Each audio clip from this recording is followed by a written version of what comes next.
Новосавиновском районе, улица Фатыха Амирхана. Это 25-й квартал Казани. Здесь две школы, 132 и 103, а по этим улицам ежедневно проходят тысячи школьников. Именно эту территорию изучили специалисты по транспортной инфраструктуре и архитекторы Москвы. Место типовое, говорят эксперты. Поэтому проблемы этого квартала есть во всех районах Казани. Повышенную опасность представляют стихийные парковки, отсутствие тротуаров, совмещенное движение пешеходов и транспорта, проблемы в организации дорожного движения. Так, с 2015 года здесь произошло 48 ДТП. Повышенный риск подтверждают и родители школьников. Водители, как сказать, вообще не смотрят на дорогу. Они свою скорость гоняют только. Надо, чтобы от школы до дома маршрут был безопасным.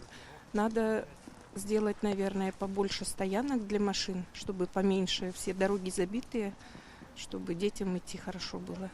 Здесь, конечно, освещения нет у нас вдоль дорог, где машины стоят. Так забор можно поставить, чтобы ограждало. Путь школьника безопасным и интересным будут делать по программе «Дорога в школу». Пока это пилотный проект. В приоритете уменьшить дорожный трафик в школьной зоне, упорядочить парковку, обеспечить видимость всех участников движения и улучшить пешеходные связи. Специалисты также предлагают создать небольшие места отдыха на маршруте. Зону для пешеходов с какой-то активностью или какие-то парки, такие точки, говорят, городские гостиные создать в квартале. Пообщаться с детьми и понять, что же им именно надо.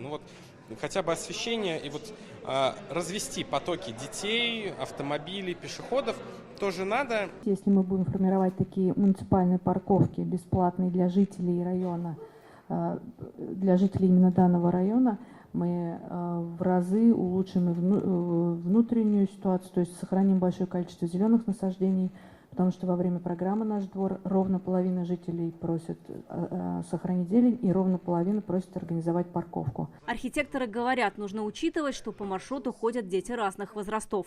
Ребенок, который, допустим, заблудился, он там в первом классе, его несколько раз отвели, а потом он сказал, я сам пойду. То есть он должен иметь те акценты, которые будут характеризовать его путь, дорогу в школу. Мэр Казани Эльсур Медшин сегодня поддержал проект. Я предлагаю обратиться к нашим школам, к директорам, к родительскому комитету и к нашим детям. Там, где мы увидим активность и желание, мы реализуем уже на следующий год. К реализации приступят в следующем году, пока это будет по одному проекту в каждом районе Казани. Вероника Гайнудинова, Рамзиль Гарипов, ТНВ, Казань.